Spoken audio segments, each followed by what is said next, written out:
Hey friends, it's TJ. Welcome back to another episode of TJ. And because Lonnie's episode was so amazing, we had to split this up into two episodes. So if you haven't watched part one, go back and watch part one or listen to part one. You were in part two of Lonnie's episode, and we were talking about relationships. So Lonnie, this has just been you dropping so many gems. Like the last little bit that we ended with in the last episode was your confidence is not equal to your self-worth. Like, I don't know where that came from for you, but like that just it set all in my soul. Can you just share with the folks if they've missed part one? Just give me another recap of what that is. Sure. So I can't take full credit from it. It came from a therapist that I'm no longer with. I'm very sad about. So basically, during the pandemic, I started going to this therapist, and I was telling her what I wanted to work on. You know how they ask you an intake, and I guess I don't remember exactly what I said. I think I was really trying to work on this idea of realizing that I was desiring being in a relationship again because I had been in a relationship during the pandemic, and it allowed me to slow down.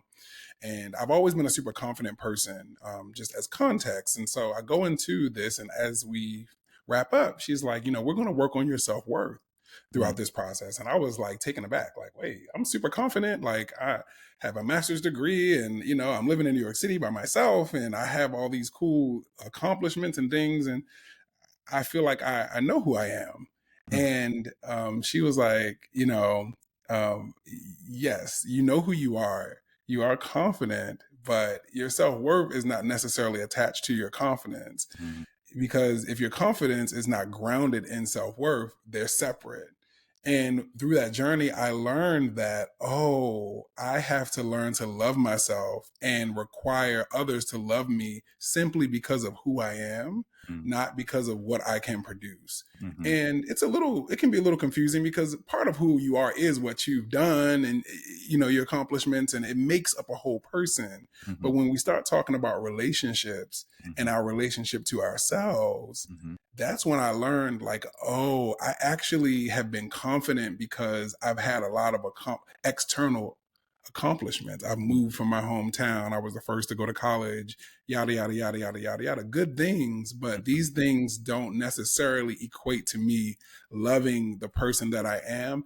And are you able to be in relationship with someone? This is something I had to learn after I went through it, and it's still a challenge.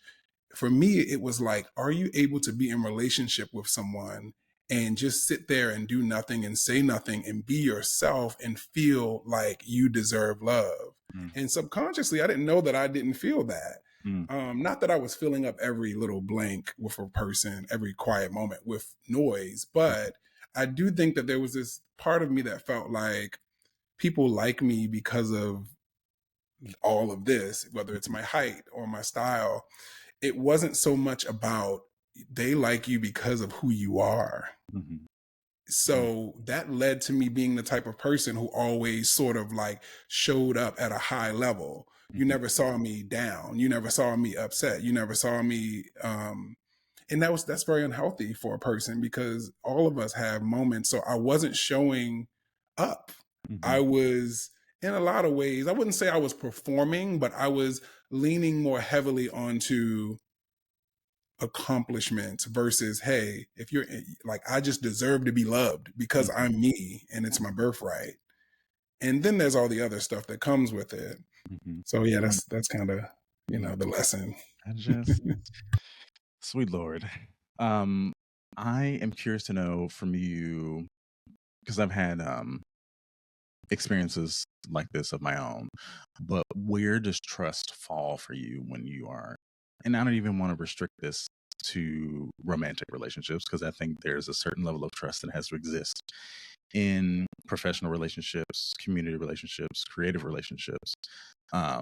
Where does trust fall for you when it comes to engaging with people?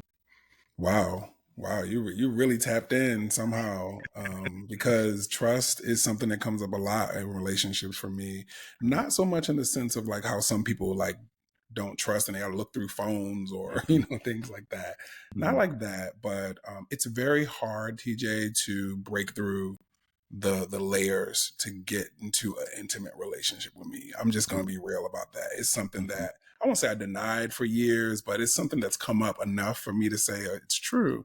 Mhm. So trust shows up in the sense that, even going back to the example in the first episode about that coworker, that Mhm. special relationship with that Black coworker, that I didn't trust it, not because of something they did, but just my experiences Mhm. don't really allow. I've had to be super independent at a super young age. Mhm. So growing up with a single mom that had to work and stuff like that, like I was really safe and taken care of, but I had to grow up and I was the only child. So I think that leads to a lot of trust in myself. Mhm. And so when it comes to relationships, because I have so much trust in myself and I'm so in tune with who I am, it's Mhm. very difficult to let someone in. So it's very hard for me to trust new situations and people's intentions. I think Mhm. that's where trust, to your point, shows up, whether it's professional, personal, or romantic. Mhm. I'm really untrusting of people's intentions, which I can't control, which I'm continuously working on that. But I can't stand the idea of someone having bad intentions or trying to hurt me, which I think most of us feel that way.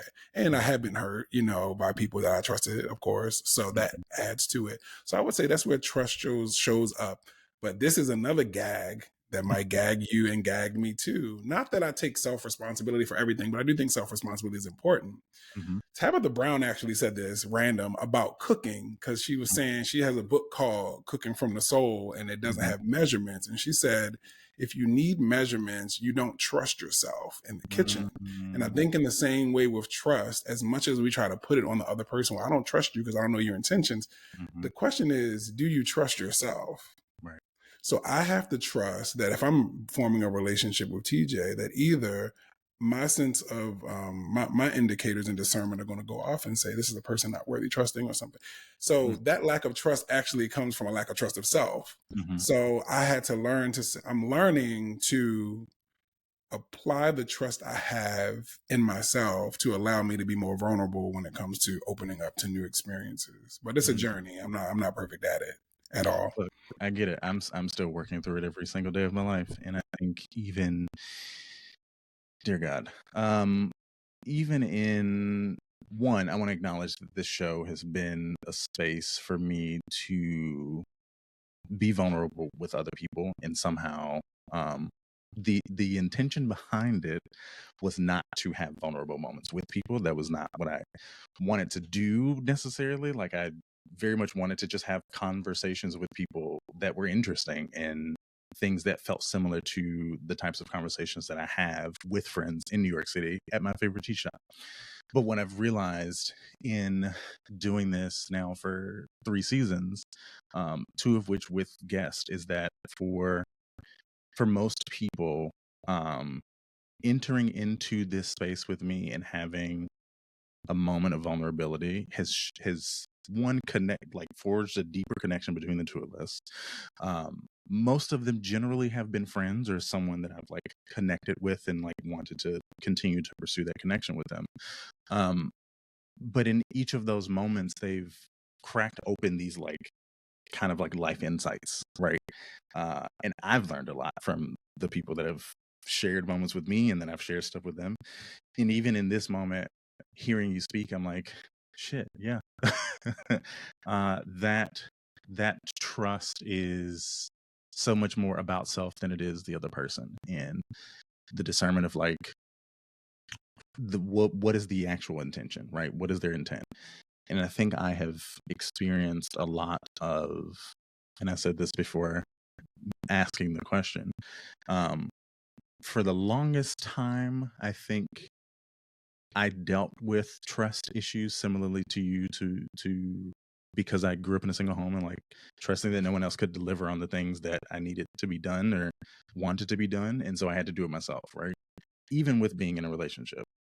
And I think now the place that I sit is similar to you of I'm more concerned about I'm less concerned about the lie or like the I don't trust you per se, and I'm more concerned about what is your actual intention with me or this relationship or whatever connection that we're having, right?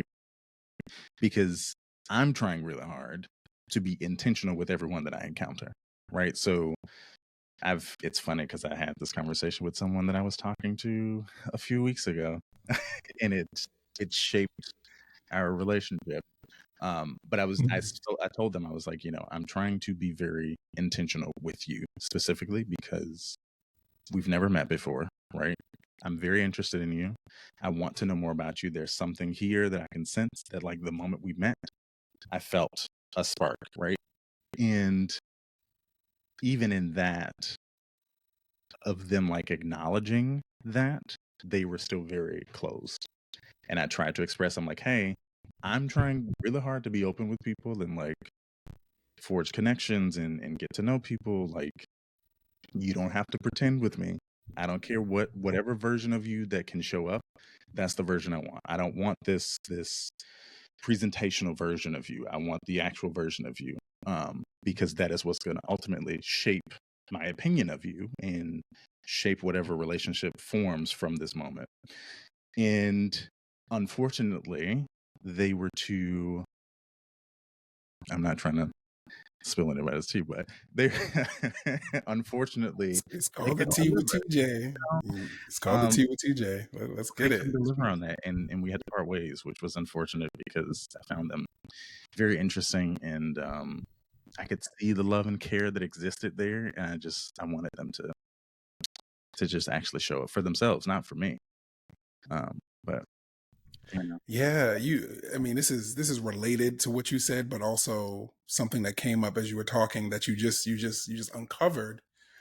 Um, Thinking about relationships, a lot of it has to do with our desires mm, and what we want to happen. Like even going back to the example of speaking to a stranger and not want your desire is to connect, not be rejected. For you, I like this person. My mhm, desire is I hope this works, not that it doesn't. mhm, The friend I had that I said, hey, I like you romantically. mhm, My desire is for it to go well, whatever that mhm, looks like. And I think that us, as especially as men, but I mean, I don't want to overgeneralize, but I'm just speaking about queer men. That's the mhm, only queer Black men or men of color is who I date. I mhm, think that that's where a lot of our processing and healing gets paused, is that we don't focus on what our desire was, mhm, mhm, because it's easier to react to the behavior or the result of it mhm, and ignore your desire. And this is a whole nother thought that I have about Black men and desire. And I think part of that is because we often aren't asked what our desires are in the world. We don't have time for that because we're too busy trying to save the world and be mhm, masculine and do all these things. I don't think we really have typically historically had enough space and time to say, what do I desire? Because when I talked about violence and rejection with men in the mhm, first episode, that's where that comes from, is that the only way a man can be there's men who have unalived women or mhm, and men because they didn't want to take their phone number. mhm, So so that is a disconnection with what they desired versus what the behavior was. So mhm, instead of sitting with yourself and saying, wow, this was a really beautiful woman walking down the street, mhm, and I came up to her in a way that I thought was appropriate, and she didn't want to talk to me, instead of sitting with the disappointment of that loss mhm, or focusing on yourself, you externally react mhm, to this person. And so I'm proud of you for even what you said with that last situation, being able to say, I'm disappointed because I really like this person. I thought it could go here. And I think we've gotten to a place with dating, and I know we haven't really specifically talked about dating strictly yet, but I think we've gotten to a place with dating where we're so desensitized to even admitting that we want something, that we want it to work, that we were disappointed. Everyone wants to be so strong. And I've played a role in this too. So I'm not taking myself out of that, where we're just like, whatever, there's so many people out in the world, like that person didn't like me, whatever. Yeah, two things can be true though. mhm, Now I've learned that, like, yes, there are other people, and I'm not going to sell my soul to somebody to make them like me, but I can also say this didn't work out, and I can also hold at the same weight, if not more. That was really fucking disappointing. I'm mhm, tired of dating, and I thought I found the one. I thought, mhm, or not found the one, because I don't really believe in that. But you get my point. You know, when you get into that mhm, groove with somebody, and you're like, wait a minute, mhm. this might work out. Actually, yeah. And Yeah. I actually had a situation like that last year where I had gone on a few dates with this guy. And again, not to spill the beans, but hey, it's not really a personal thing. But we went on these dates, and this person was polyamorous. So they had a partner. So, I was excited, TJ, because, I have identified as poly more than I practiced it. So Mhm. it's very difficult for me to come into contact with poly Black men, especially. So they Yeah. had this relationship. They were open. We went on dates. They were traveling. We went on like 2 dates. It wasn't even a lie. I was really starting to grow fond of this person. I'm like, yo, like, we had some communication issues, but whatever. Like, when we got together, it was cool. I felt like he like kind of checked off a lot of things. And so we had this date, which was probably maybe our third date. And he came over and I made dinner, and I like got flowers, and like I did the whole thing, which again, I hate when people like say they regret doing things. If you can't regret something that you did from your heart genuinely. So if you Right. gave somebody flowers and then they that same day said they don't want to talk to you anymore, you Yeah. gave them flowers out of your heart, hopefully, and not just because you wanted them to be there. That's a whole nother self-worth thing that we can talk Mhm. about later. But anyway, after that date, he just told me like he doesn't feel a romantic slash sexual spark for me, Mm. and I was really disappointed. I was like, what? Mhm. Like, there was no sign.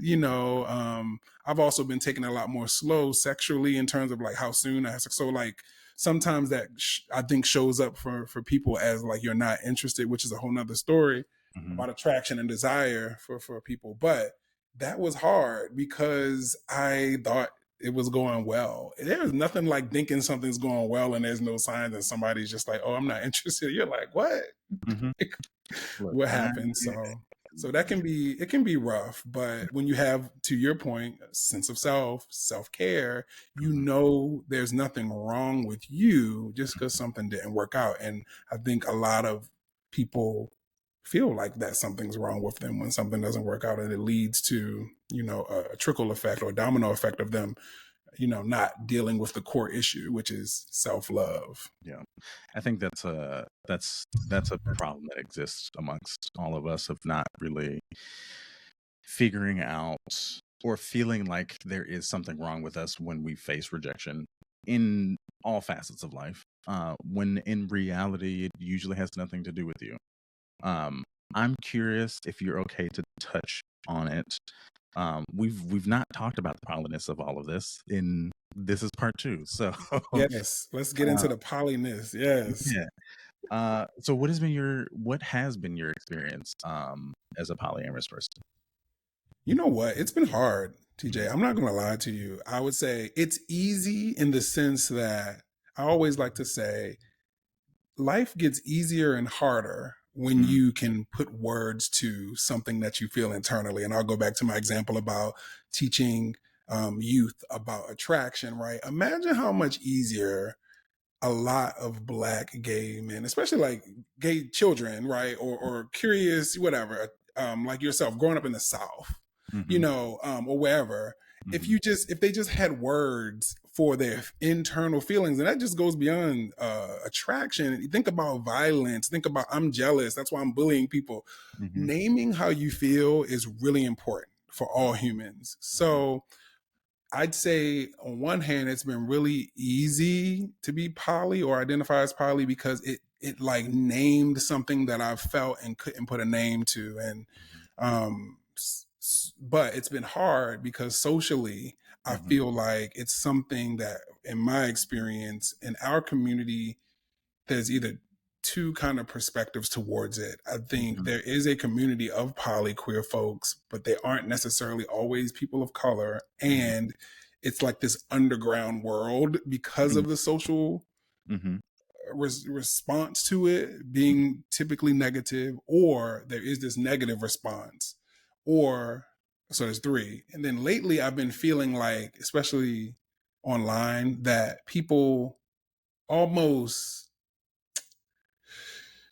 speak about open relationships and poly like it's very common and like everybody's open when I open my app. And I'm just like, that's not really true. Not that I can say that someone's personal experience isn't true for them, but I think it's the idea of when you don't want something, it feels like there's a lot of it. And I'm like, I can tell you as a poly person, there's not a lot of it, right? Or at least it doesn't come my way.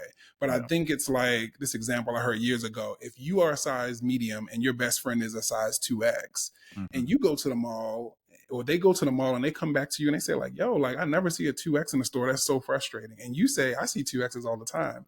There's Mm, this thing, and there's like this whole psychological thing. It's like a real thing where you think you see a lot of 2Xs because it's not your size. right. You're a medium. So you saw one 2X and you're like, they're everywhere. And it's like, no, they're not. The person that's 2X is telling you that they're not. That's how I feel about poly. It's like Yeah. people often say like that should be easy for you. Or every time I meet couples that are open all the time and all this other stuff. And I'm like, I'm telling you, that's not my experience. Mm-mm. But so yeah, it's been hard because I feel like, and this is, I don't think this is a controversial take, but I'll just say it. A lot of, I'd say generally, men of color Mhm. tend to hold on to heteronormative values when it pertains to romantic relationships, and that equates to monogamy. Mhm. And so while there are gay men who are out, Mhm. their value system, going back to values, again, I've learned not to judge values, but to also note which ones are important to me. Mhm. I can't be with somebody that their top column of value in relationships is monogamy. Mhm. Even if we're in a monogamous relationship, and people don't understand that because I can still do monogamy. People get confused. It's like Mhm. being bi. Like people act like bi people can't date one gender at a time. It's Right. really weird. Like I'm like, it doesn't mean that they always need both Mhm. genders. Exactly. It's same for me. I could be in a monogamous relationship, but I can't be in a monogamous relationship with someone who values monogamy Above so it. high as a construct Mhm. that it's that important to them because it's not important to me.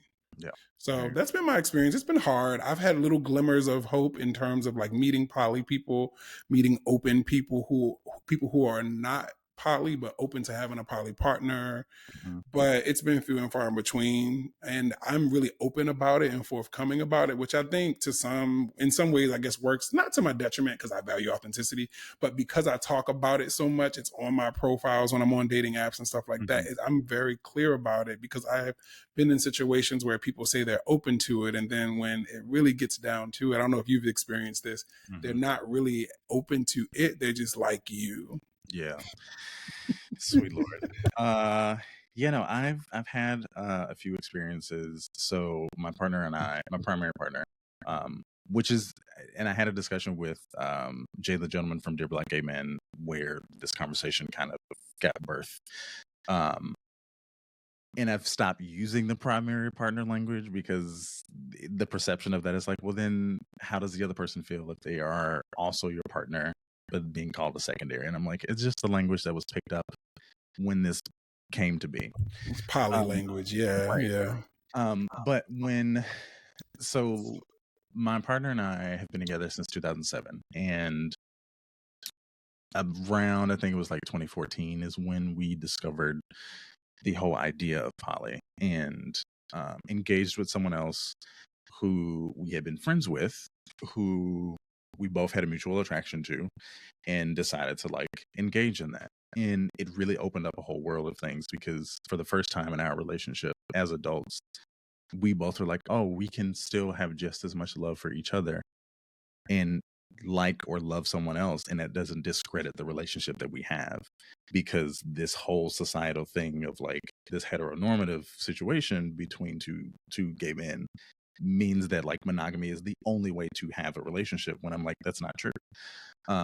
Because realistically, we already do it in our everyday life with everybody else. Like your best friends, your creative and professional relationships that exist. Those are all relationships outside of your monogamous relationship, right? So why can't both things be true, right? Why can't I be just as in love with you as I am with the person that we met 2 weeks ago or 4 months ago or a year ago or whatever? Mhm. But then also we have the ability and capacity to love someone together, right? Um, it's been interesting because I agree with you. There are people who say that they are interested in it and want to explore it and are fine with, whatever. But the moment things happen or start to happen, their egos get in the way and there's a list of things that are now non-negotiable, right? I've encountered a lot of digital people in the world, like people on the apps and like other dating apps, that will approach me and have not read a single line in the bio or a single line on the profile.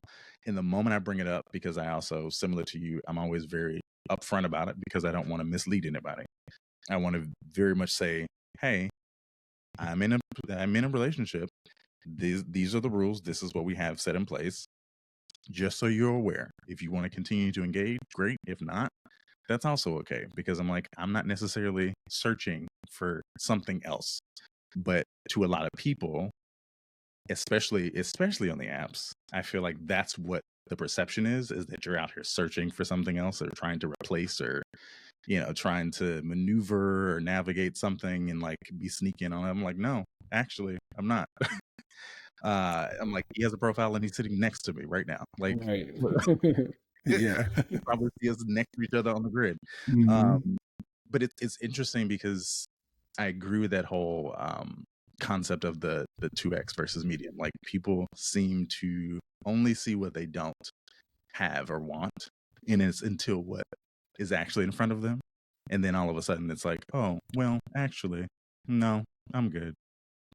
It's it, yeah. It's been a mess. Is what Yeah. it's. Yeah. And I think for me, and I think, and again, this is me using myself as an example Mhm, of what even my theory about the 2x and the medium is that being single versus being in a relationship as poly, I mhm, I perceive that it's harder for a single person because I'm mhm, solo poly, I'm single.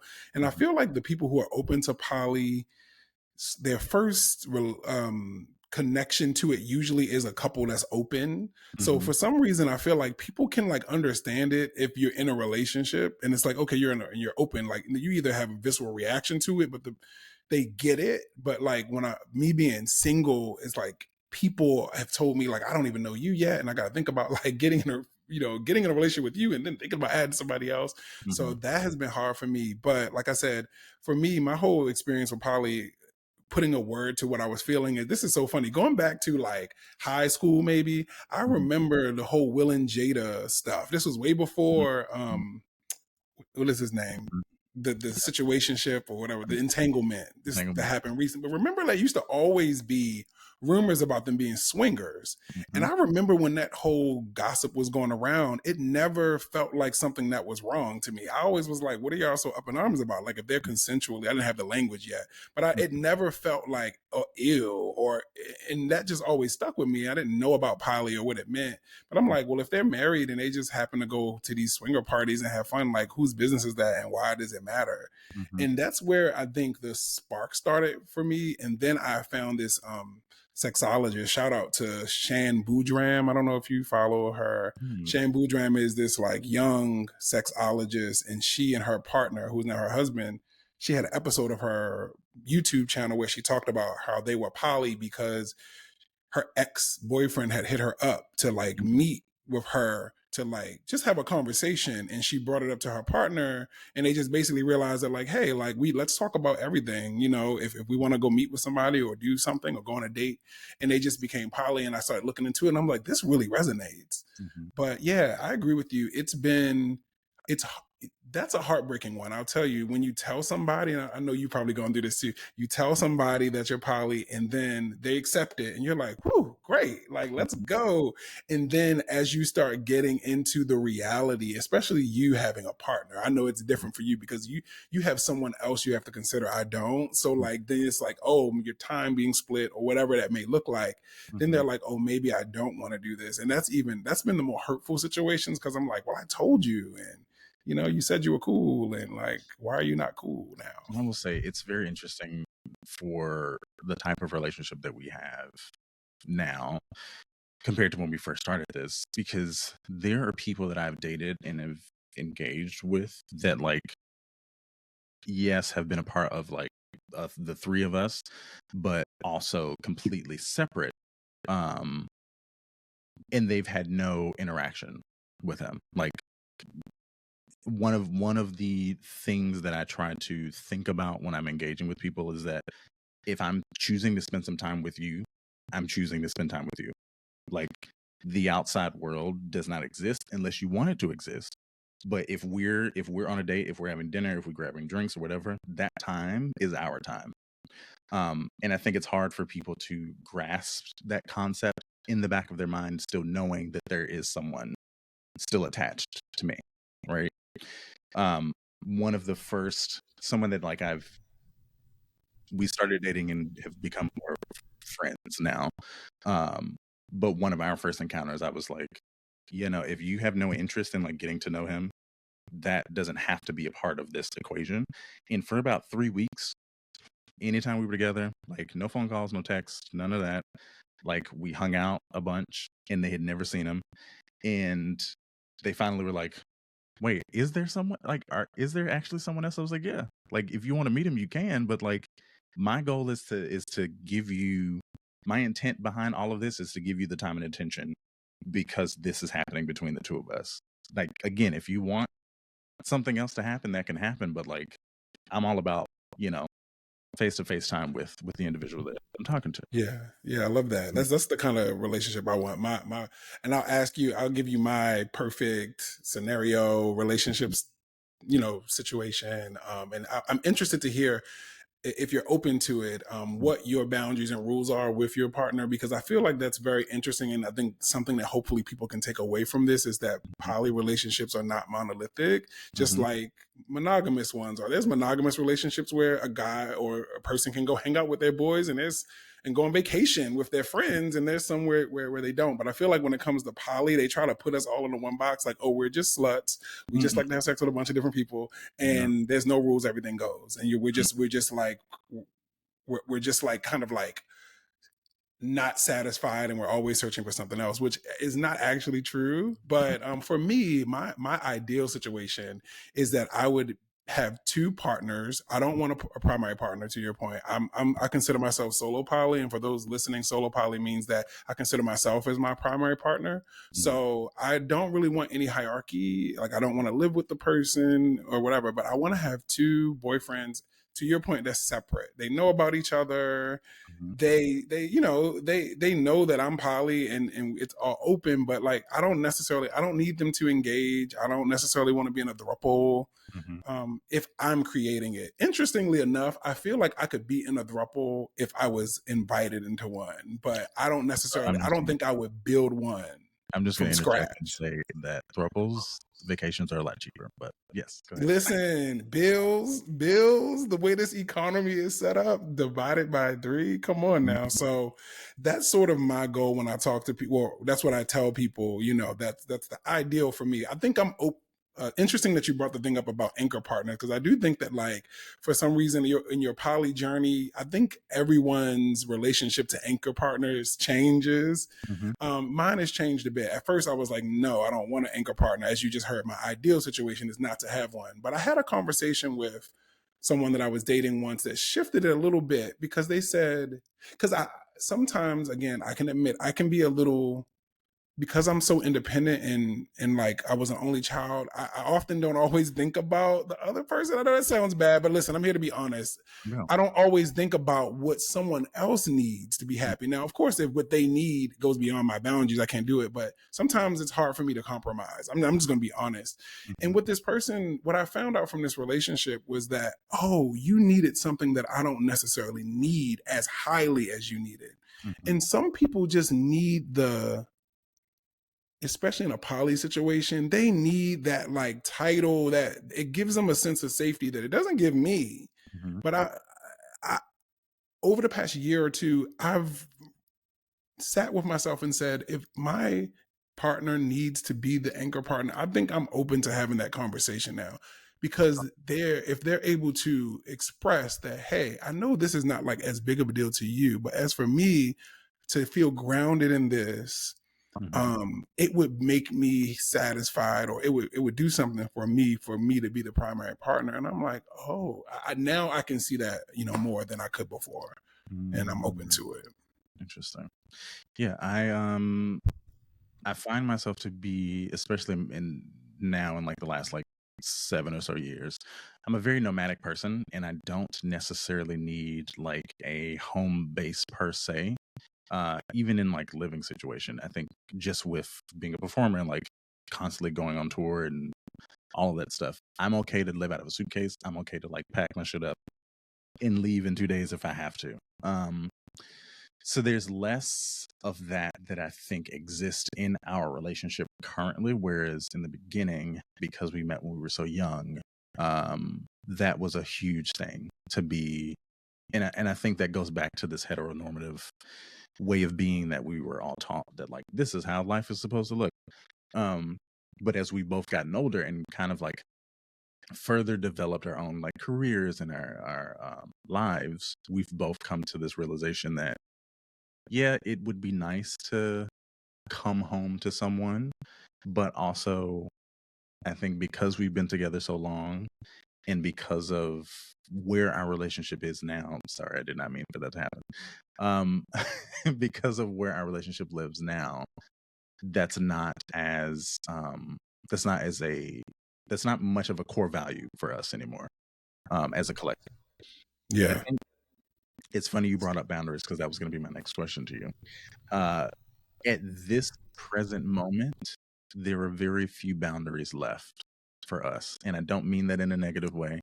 I think we are just, because we've been together for so long, there are certain things that don't affect us that I think would affect younger couples, or younger, I don't know, younger thruples, or polycules or whatever. Yeah. Probably. I don't want to restrict it to the binary.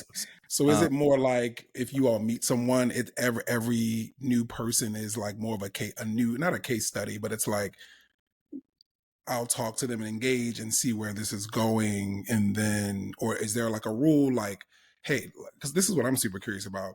mhm. Is there a rule around when you start talking to someone? Because I find that interesting. So I've met some poly people who say my partner has to let me know, like, hey, I met this guy named Lonnie on the train today and I thought he was cute, whatever, we might chat. And some are like, I don't have to tell my partner until it becomes something, we're about to have sex, or So excuse me, go on a date. Like, what are your rules around like the new person?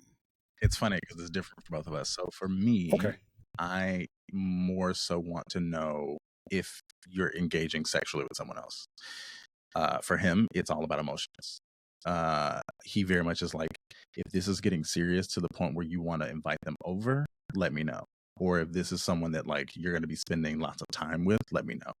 Um, so that's interesting, because I feel like usually people are very much like, I want to know everything from the beginning. Tell me all the details. I don't want to be left out. Whereas for us, it's not even about that. And I think because we're in our polyness, with especially with engaging with people separately, that looks completely different for the both of us. Whereas some things with him are more so intimacy via a friendship. Mine Hmm. is connection with people. Like, Yeah. what's unique about you? What's like cool about you that like no one else has, right? Like, what can we sit and talk for hours about? What can Right. we go out and do today when it's raining in New York City? Like, those are the types of things that I'm like, oh, I do want to experience this with this person. There was a moment in time where I was like dating an artist, and we went to museums. I was like, that's cool. I've never been with someone who's like a visual artist. So like stuff like that. Like our poly expression is completely different. And it's also different when we're dating someone together. Like, that's a whole different, Love laundry list that. of criteria.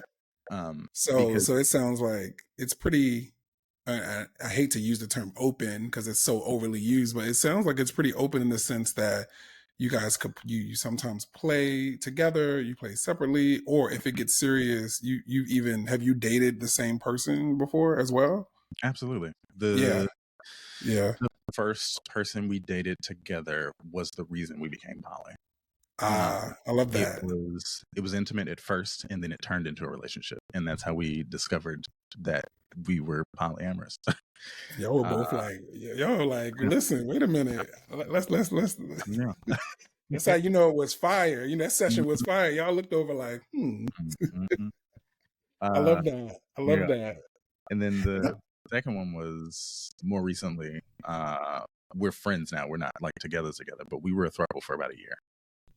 So, Gotcha. That's mhm, cool. That's super cool. It's interesting that you mentioned the emotional versus sexual, because I think even like uh monogamous people talk about that when it comes to cheating. Like I feel mhm, like people, that's when I hear it most for monogamous folks, is like they talk about like, yo, I don't care if my girl cheats as long as it's just sex, like go ahead and just come back mhm, home to me. Then there's other people who are like, actually, if you are texting and lovey-dovey with somebody, that's worse than mhm, being sexual. And so it's very interesting that you brought that up, because I think that is very interesting. For me, I'm more of a sapiosexual, so intellect is super important to me.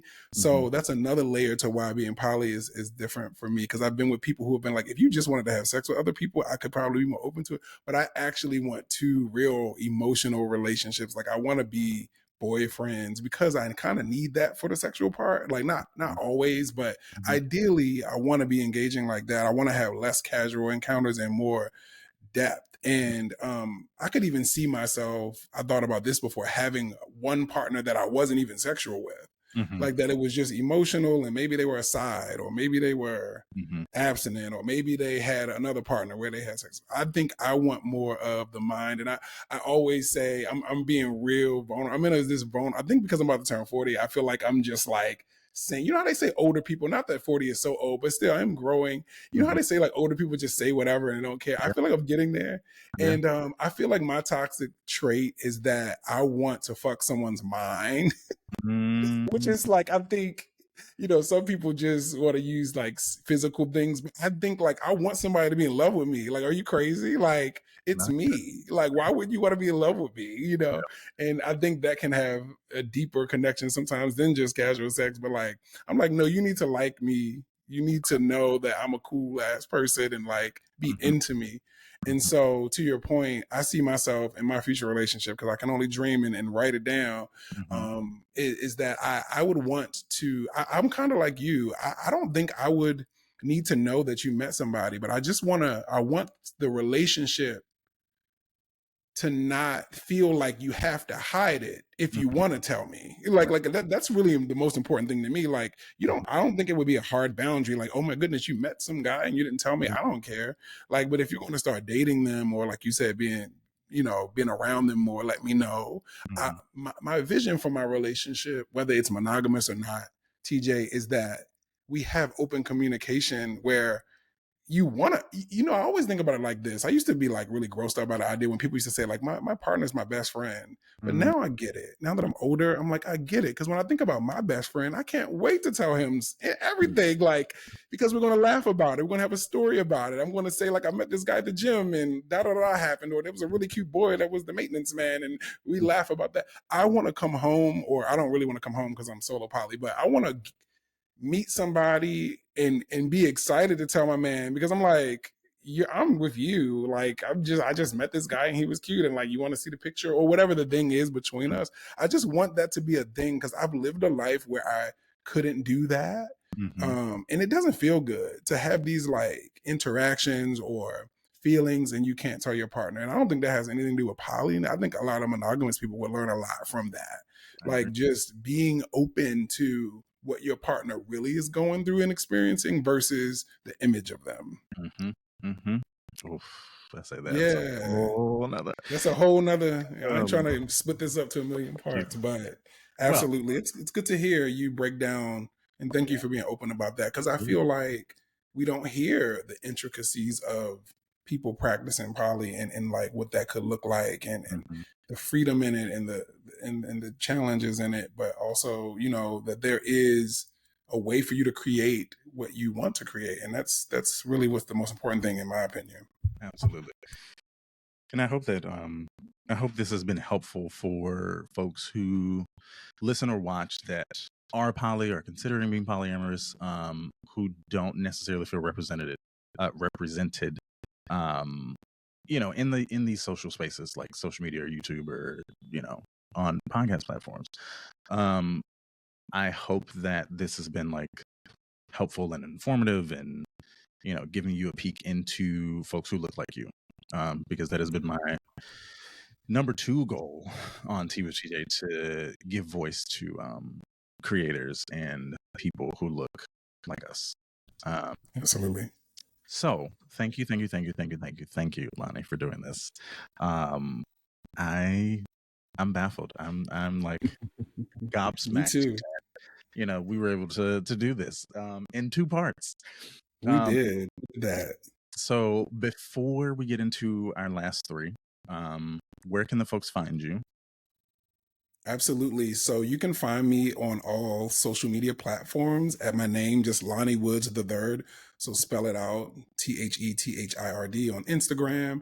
On TikTok, I do a lot of thrifting and styling content on there. So having fun over there on TikTok.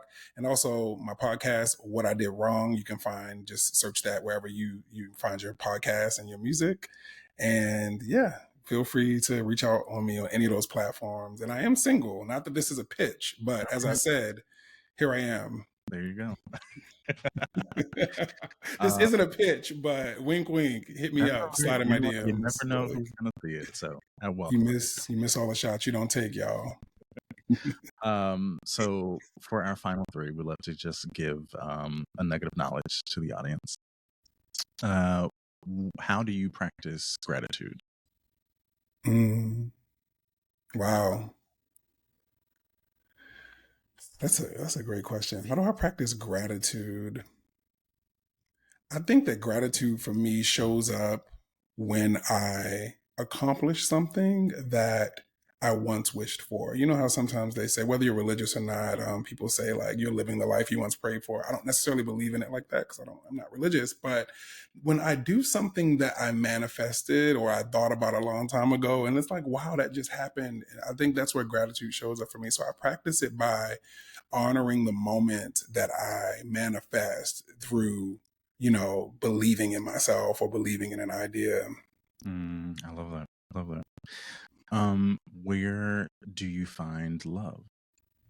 I find love, this sounds cliche, but within myself, within this idea that I deserve love, I think is a source of love in and of itself. And I think that kind of goes into what we talked about today, is that we do experience love from others, from ourselves, but love also is something that exists outside of all of us. It's something that just exists. So you can grab and take a piece from it and exist in it. So I think the biggest source of love is just me, and how I show up and treat others, I think is really a big expression of that.